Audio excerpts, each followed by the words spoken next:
Hey everyone, Jamal here with Papercut Magazine and Review Me. And this is the seminar, How to Build Your Fashion Photography Brand with agent George Perez, based in LA. But he's actually in New York this week for Le Book, and he'll go into a little bit more about that in his seminar.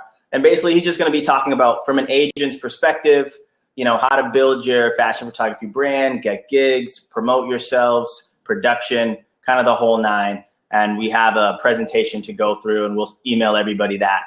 So without further ado, I'm going to kick it to George. Hey guys, so thank you for being here.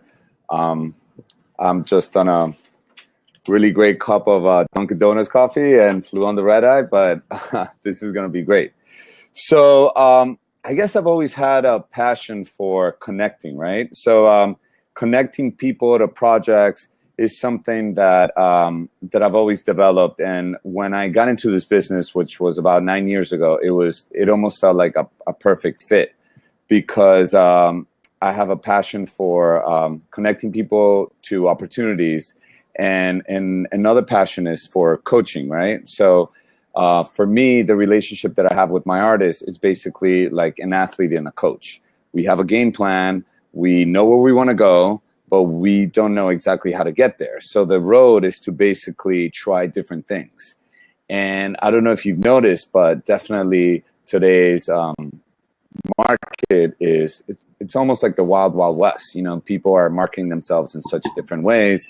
There's social media. Numbers are now a big thing for brands to consider. People are not really that much on their phones anymore. So obviously now you have either your LinkedIn or your other different sources of marketing. So it's a time where you really have to think outside of the box and really create value for people in order to get to where you want to get to. So what I want to talk to you is, we put in a really fancy PDF together.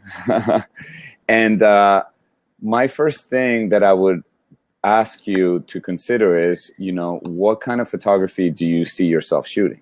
And who is whose career would you want to emulate? So research, right? So whether it is going through your Vogues, your Vanity Fairs, your GQs, just figuring out what kind of artist you want to be like, and really take a look at what the market is shooting, what the market likes, because to stay kind of in trend with what people are doing really makes a difference. As an artist, you really have to be your best kind of hybrid between art and commerce. So you have to honor your art and at the same time stay with the times and look at what people are gravitating towards and what people like doing.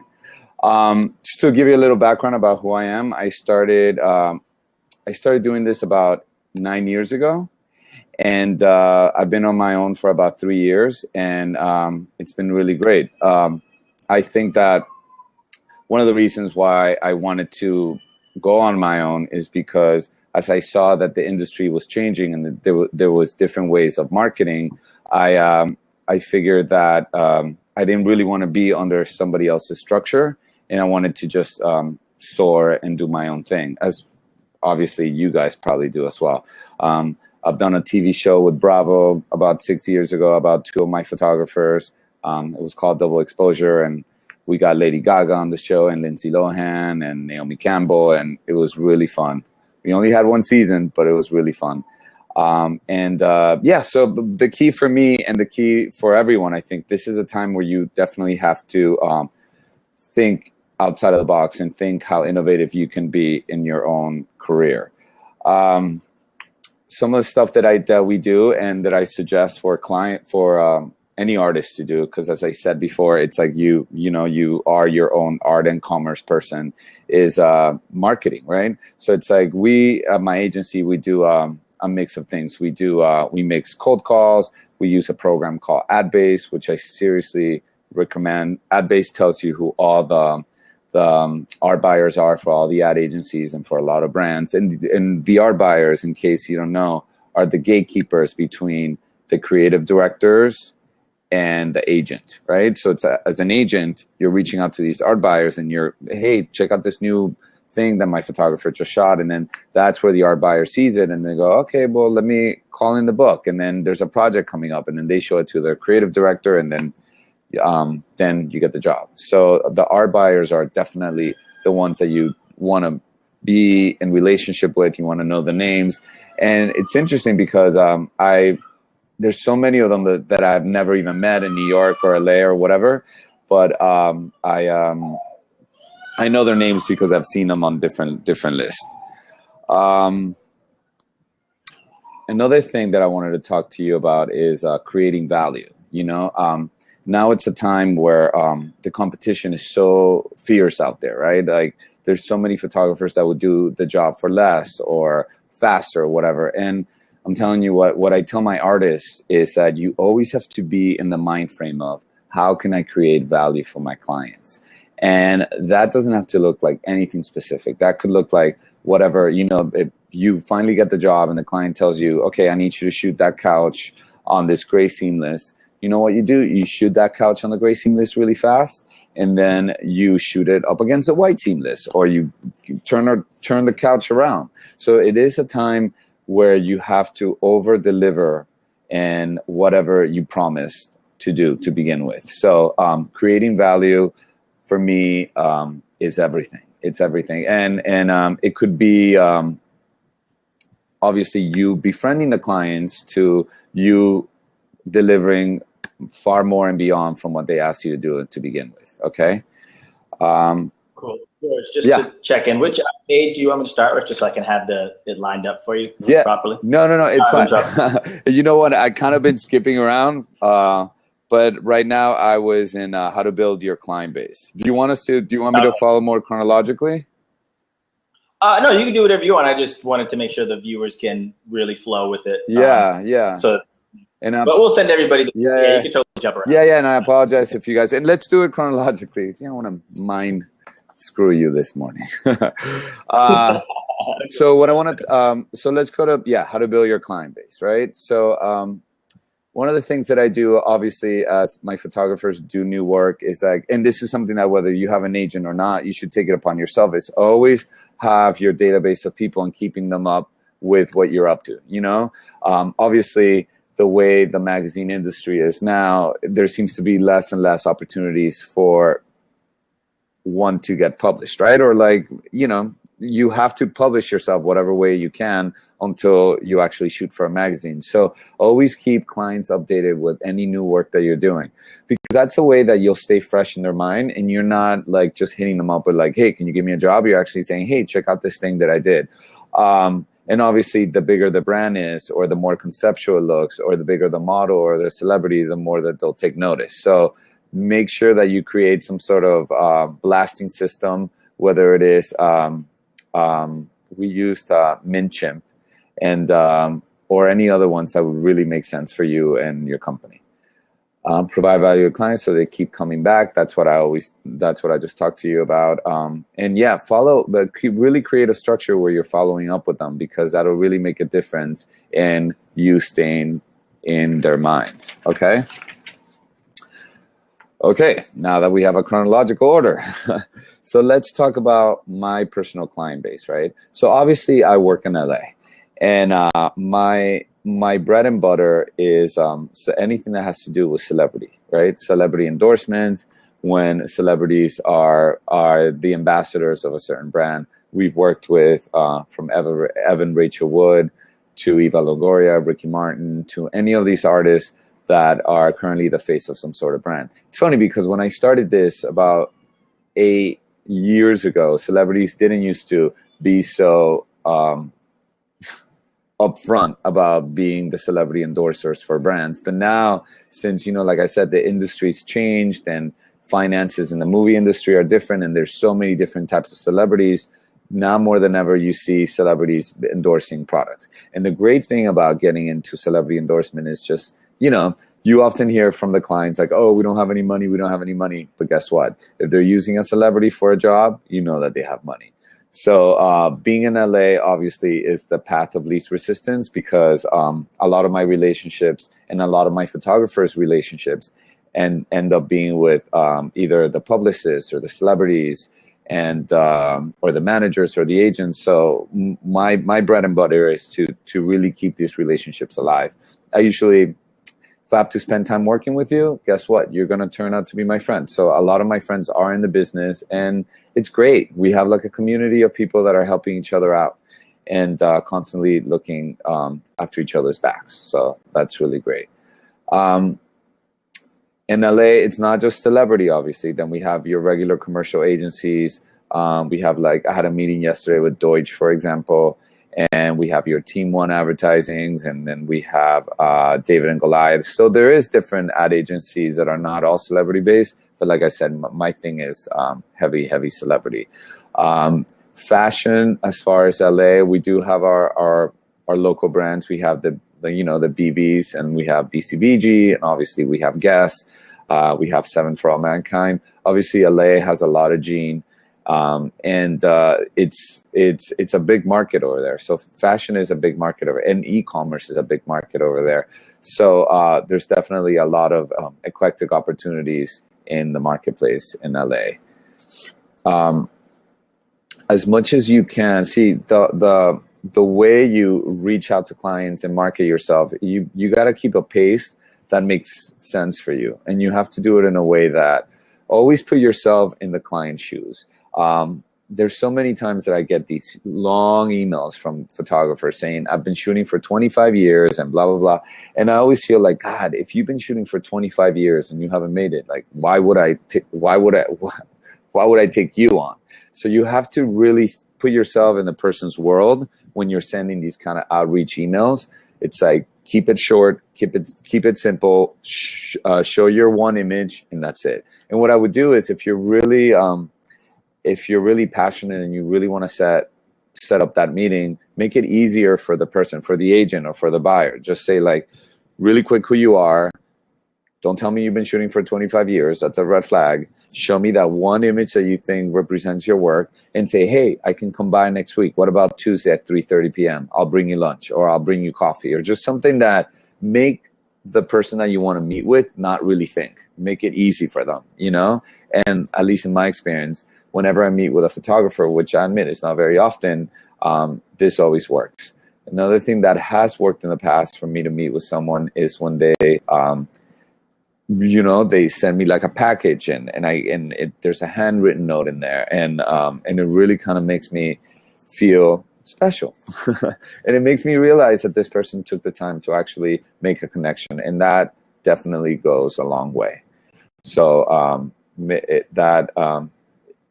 if getting that meeting is your goal, then really think outside of the box and put yourself in the person's world as far as like what they're grappling with. So they're making it as seeing you would be a great, efficient thing for them. Okay.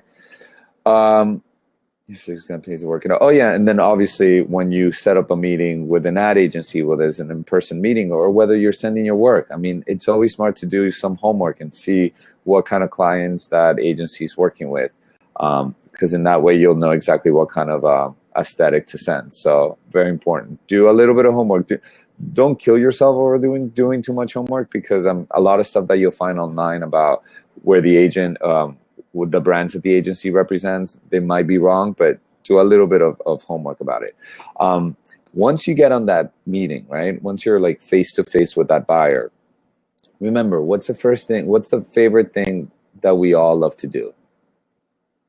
We love to talk about ourselves. So get that buyer, get that client to talk, but you want them to talk because you want to know what projects they have coming up, what they've been working on, what they like about what they've been working on. So I think it's a natural instinct for us to, when we get in a meeting, to just start like talking, right? And like taking over the conversation. And then the person is just sitting there like, okay.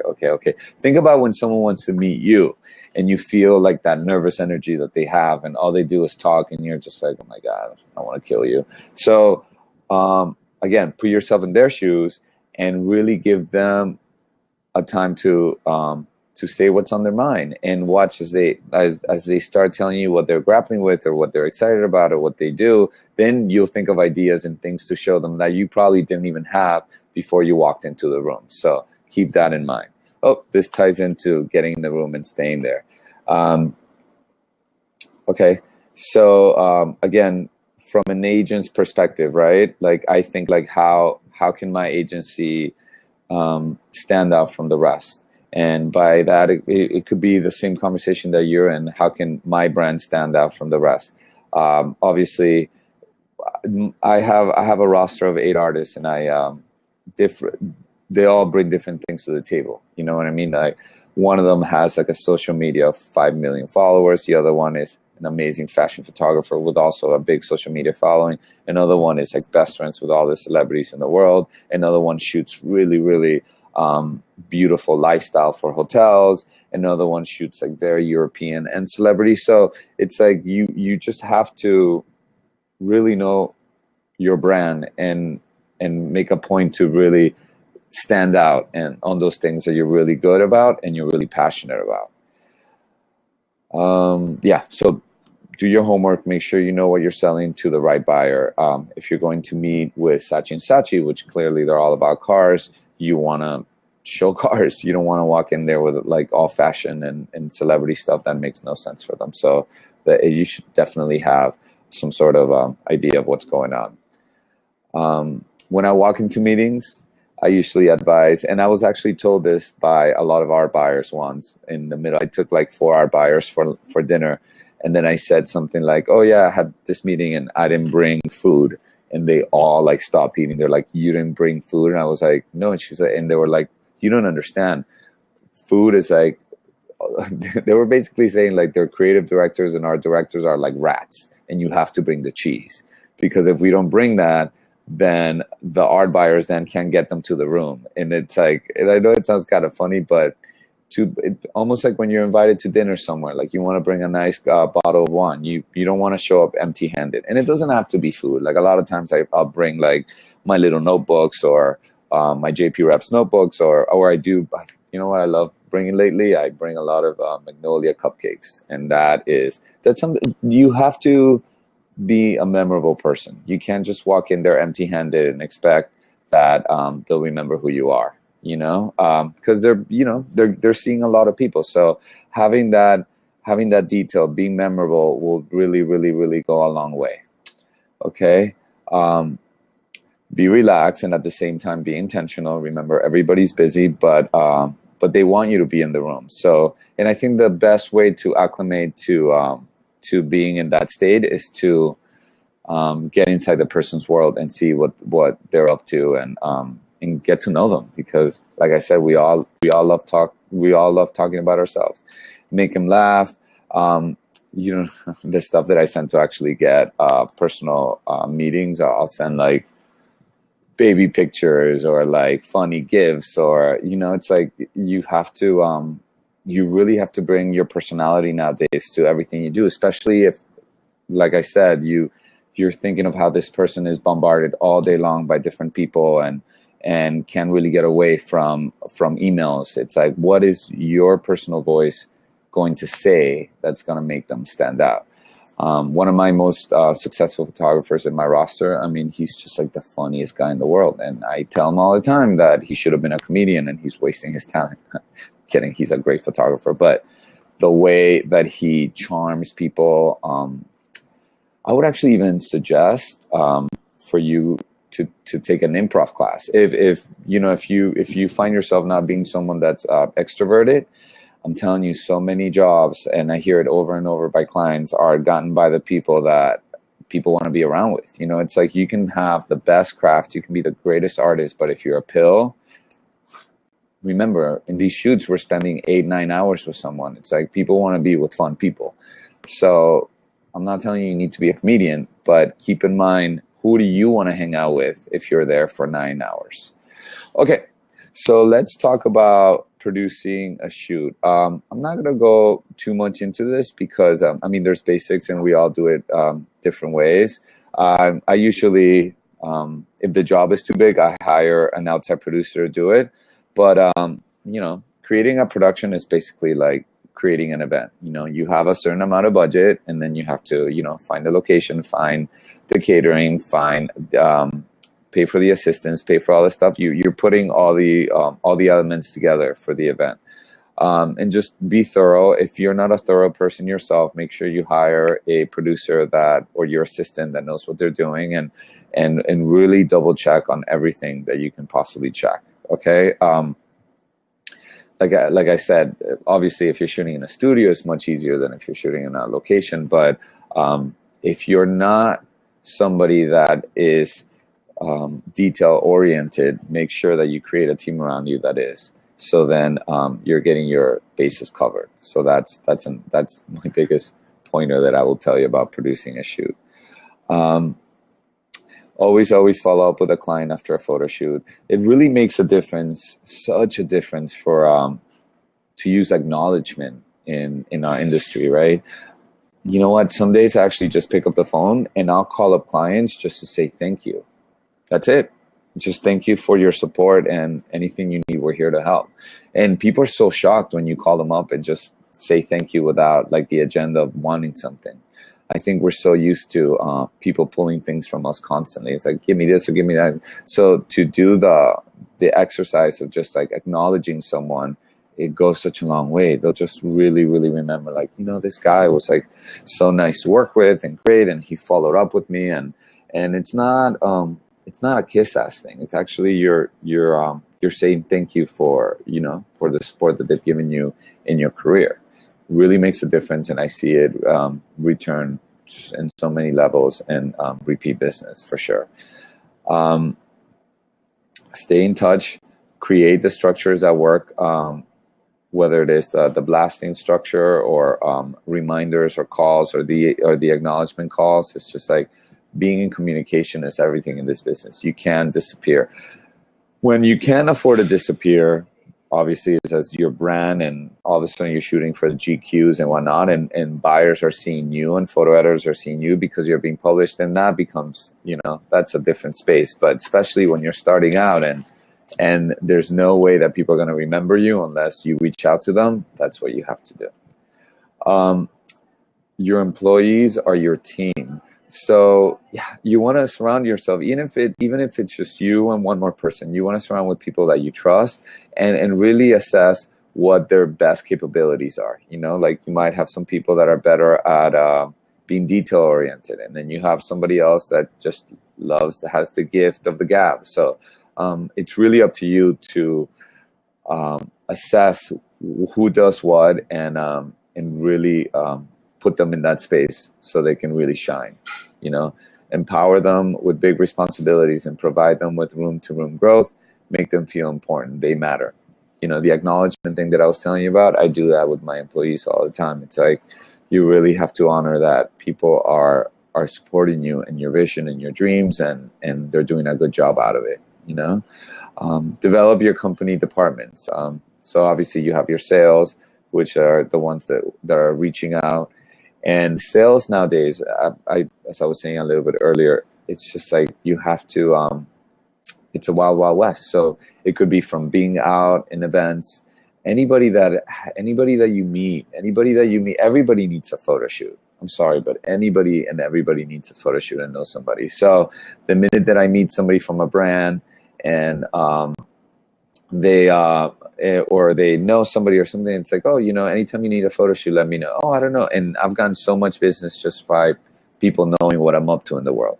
So I once heard in a marketing seminar that it's not what you do, it's not who you know, it's who knows what you do.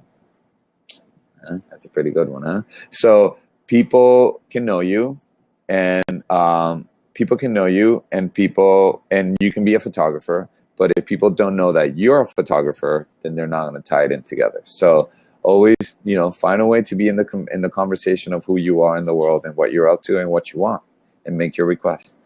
Marketing and branding, as I was saying, it's like we use social media and we use different platforms to, you know, have our own personal logo, and you know what? And this is something that we're still in the inquiry of.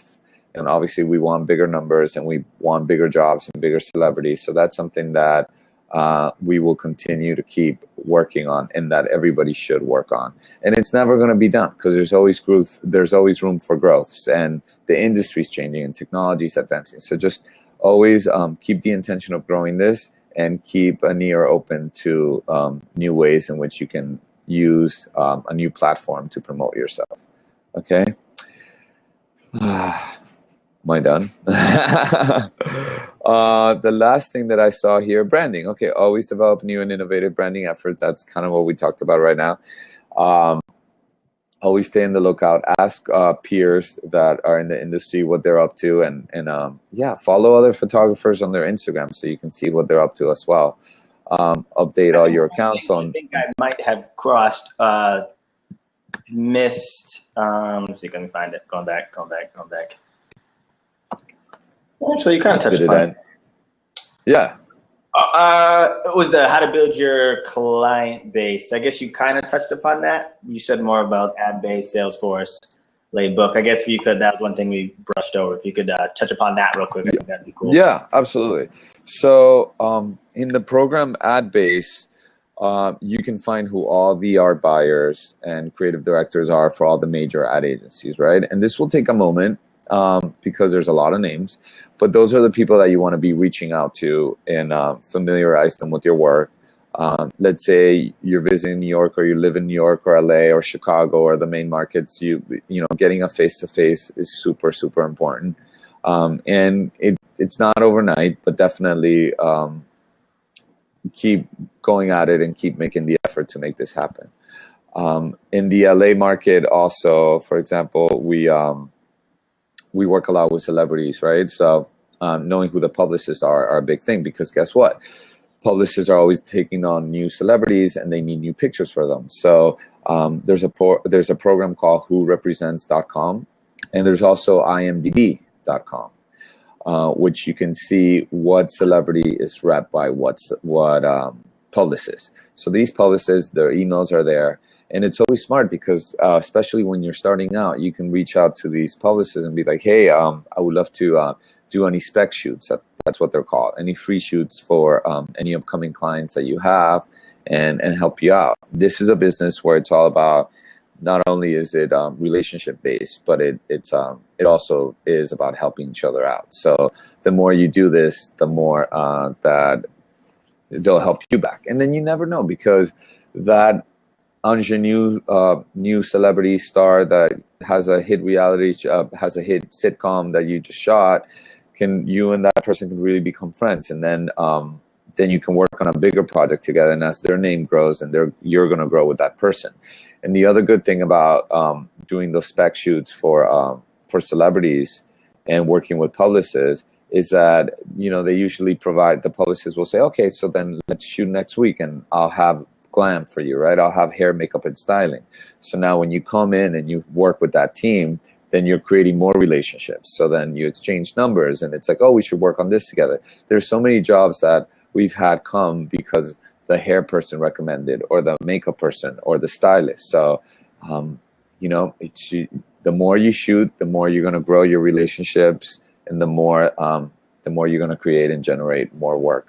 So Salesforce, I have Salesforce. I gotta admit, I usually keep other structures in place, but Salesforce is amazing because you can go on your ad base and you can see who the art buyers are, all that. You can make your calls or send your emails, and then Salesforce gives you the capability to actually keep track on who you reached out to, their phones, their emails, their accounts, their everything. So it's another way to really get organized in your outreach and you know, have notes on what happened, what didn't happen, what they liked, what didn't like. So I think that is, so you got your ad base, you got your Salesforce, you got your IMDb Pro or your Who Represents, and that's how I personally build. And obviously LinkedIn is really great. LinkedIn, you can reach out to people. Somebody actually has a follow-up question regarding LinkedIn. Their question is, what is the best way to make connections using LinkedIn, especially when you do not have any mutual connections with the people you want to build a relationship with? What have you found to kind of crack through the noise? And I can also touch upon that too after you're done. You got to be funny. You got to be funny, man. You got to show, I mean, like I said, not everyone needs to be a comedian, but it's like, put yourself in the other person's shoes. Like, how can you stand out? You know what I mean? How can, I think if you don't, correct me if I'm wrong, but I don't think if you have if you don't have a direct link to that person, you can't put an email, right? Yeah, no, I don't think so. No. So you just have to really use your personality to connect the dots here, and and yeah, and that's how I would make any kind of way that you can steer them to see any kind of work that you have. I would do that, but usually there's somebody that knows somebody that connects you. So find out what that common person is, and really create that connection so the person is open to communicating with you. Yeah, and just to kind of follow up with that too, who was that? Adrian? Yeah. So, something that, but jumping off what George is kind of saying is, even if it's like that third degree connection, maybe you could follow up with them offline and just say, hey, I know that you know somebody that knows somebody, and you'll be surprised that somebody will be able to make that connection with you, even if it's offline. So you could use LinkedIn as kind of like a way to do the research, and then maybe somebody that works at this company that knows that person. Like, it can be really stretched, but you have to hustle when you don't have those direct connections. That's what I've seen. Yeah, absolutely. And like I said, just be considerate of the person's time and just really in and out, and I think that's how I've gotten the best response when I'm really when I'm considerate of the other person's time. Sure. And then let me see. It seems like no one posting any particular questions. Like, you're definitely pretty thorough today, which is awesome. I guess I have one or two questions. That or no one cares about me. Oh, we'll go with they don't have any questions. So obviously you're in New York, whereas you mentioned your base is in LA. So why are you in New York? And specifically from a photographer's perspective, how important do you think it is, especially if they're not in a bigger market, to at least make visits to certain places to at least expand their network?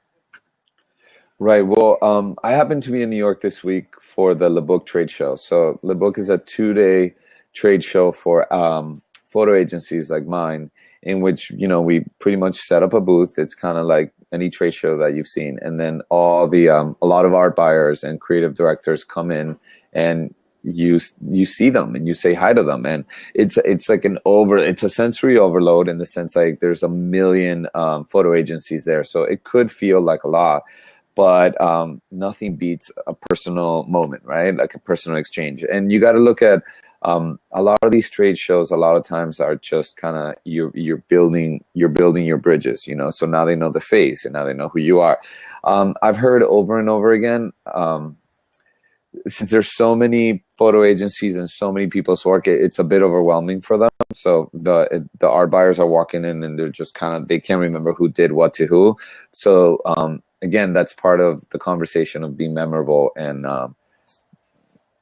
whether it is leaving them with something. Like this year, you want to hear I'll give you my master plan idea for the book this year.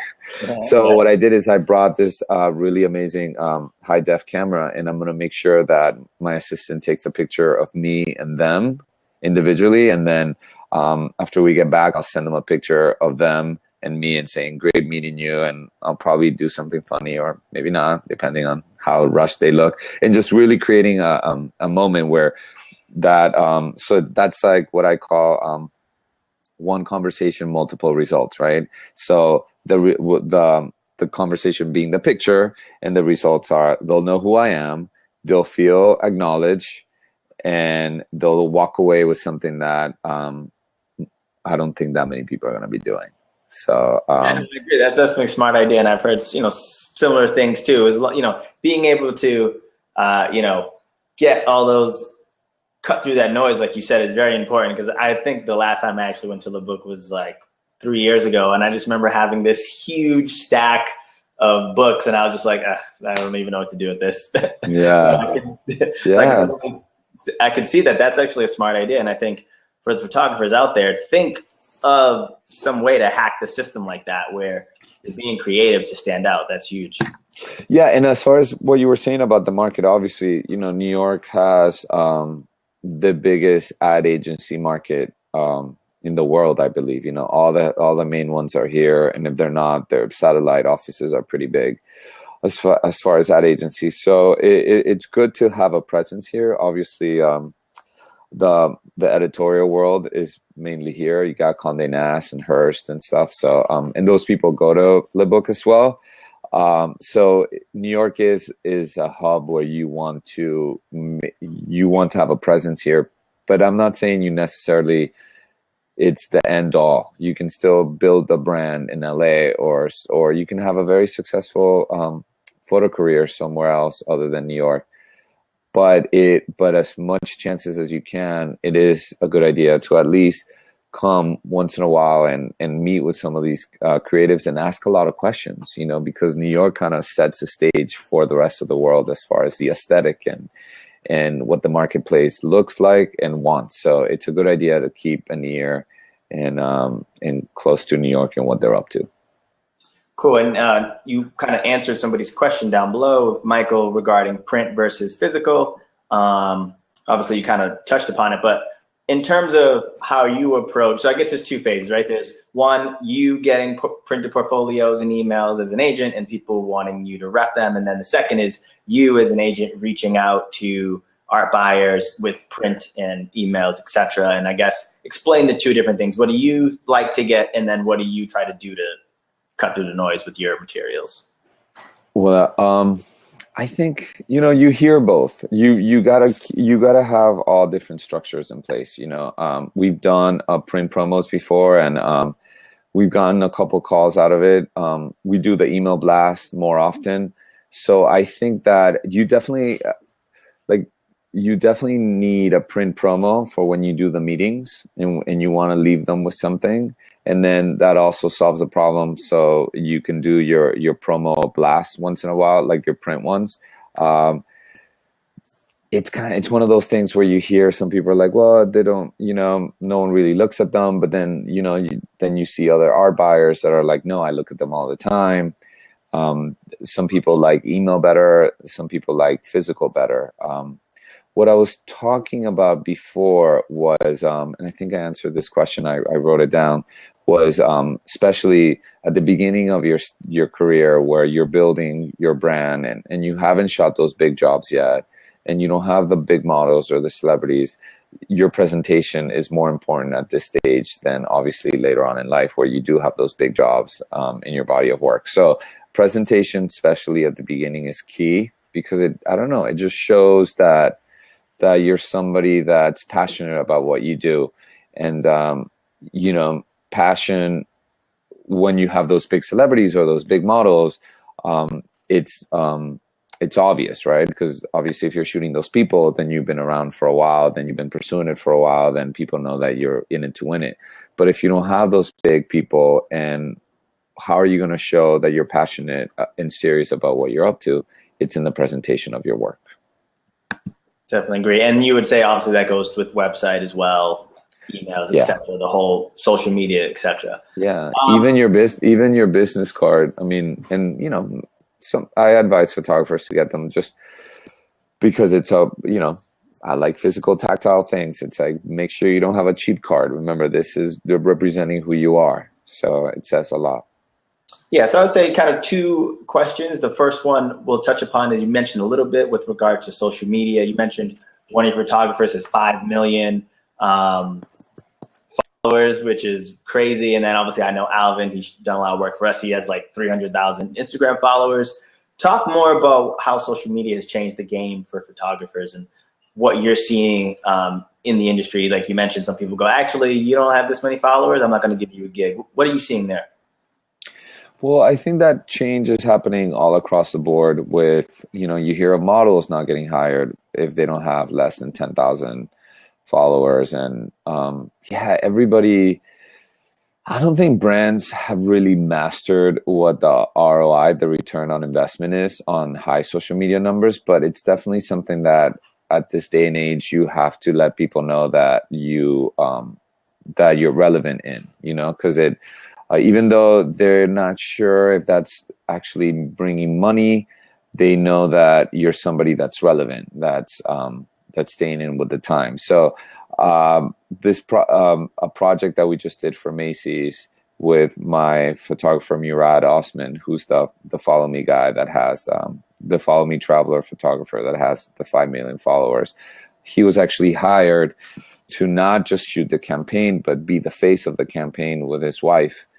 And in this season, what they did is they replaced Heidi Klum and Gabrielle Aubry. So they were the face, and they were the artists that shot the campaign. And it was a big hit for Macy's. Their social media numbers really went up. And again, this is just one of the examples of how jobs could be changing for artists out there. And I think that, for example, as you mentioned, Alvin Guan is one of my artists, and he's a super, super talented fashion photographer. One of the key selling points that I use for him is that he has 300,000 followers. He's gotten a lot of jobs via social media and Instagram too. So that just right there and then shows how even buyers now are looking for artists through different mediums. Got you. And I would say kind of a kind of final question to kind of wrap it up, kind of forward looking. So obviously besides social media being a big part of some of the trends, what are you seeing with regards to motion and film? Obviously you're in LA, that's the biggest market for that kind of stuff. Where, you know, obviously photographers are really moving into motion, brands want that. What do you think of that, you know, trajectory in the industry and how people can kind of start to weave their way into that conversation? Right. Well, you know what? Nowadays, I think everybody needs to have motion. And even if you're not, you know, technical on video cameras, again, you gotta form a team that is. You gotta get that one assistant that's a great videographer that at the end of the day, you know, whenever you shoot a campaign or a job for one day and you have somebody doing behind the scenes, then that person can actually cut the tape and make it look like kind of like a mood piece, you know, not just like a behind the scenes of you shooting, but telling some sort of narrative. And now with all the equipment that's out there, it's so easy to do. And it's really, really important. Like brands, again, this goes back to the conversation of creating value. A lot of times for different photographers, I'll say, we'll give you this, and we'll give you 2 cut little, you know, 1 minute videos that you can post in your website and or in any other of your social media platforms. So creating content for brands is super, super important, and to do it as a gift or to give it to them as an incentive, like, hey, we'll charge you this and we'll throw in these 2 little videos. It really, really goes a long way. So even if you're not someone that's passionate about directing, well, first of all, if you are a photographer, you are a director at heart. You're somebody that likes to like set things and really and have a creative eye. So definitely get yourself a team, get yourself someone that is savvy in it, and you can just be the director and give your notes on what your vision is, but definitely build it, because it is, I see it all the time. It's something that is very, very required by all brands and clients. Cool. Awesome. George, that was awesome. Thanks so much for sharing all this awesome insight. Everybody, you can, of course, you're welcome. Review this session as well. And then we can, if you don't mind us throwing that PDF to people after this, is that fine? Yeah. Okay, cool. Just wasn't sure if you wanted to, I don't know, people, their materials, you never know, they could be. Cool. So everybody, I'm good. Throw that out there, and you guys can check out his website. It's jpreps.com, Instagram, Twitter. No, it's not. It's actually, well, and I'll say it phonetically. It's Jorge Perez. You can even post it in the. You can even post it in the. No, look, I'm gonna say it right here. Yeah, that's probably. Oof, safe. Got that wrong. Wait, and I'll give you guys another one where you should really listen to what I do these interviews with my photographers, and they talk about everything. They give you tips on, you know, keeping your psychology like on point, and also like creating value. So check the little videos out. I think you'll get a lot out of it.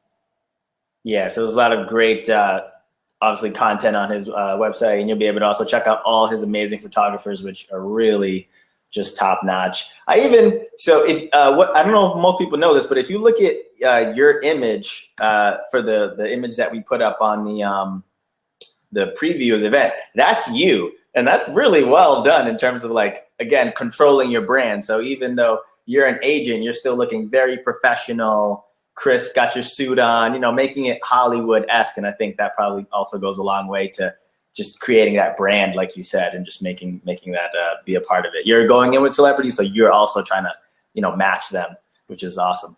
Yeah, it's not like this red eye from LA look. No, but it was funny. I actually came up with that creative, and we were trying to do Madman, right? It looks very Madman, that shot.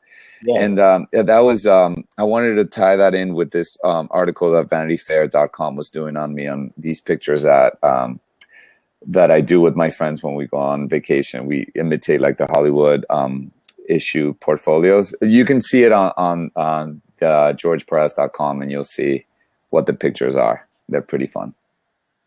Cool.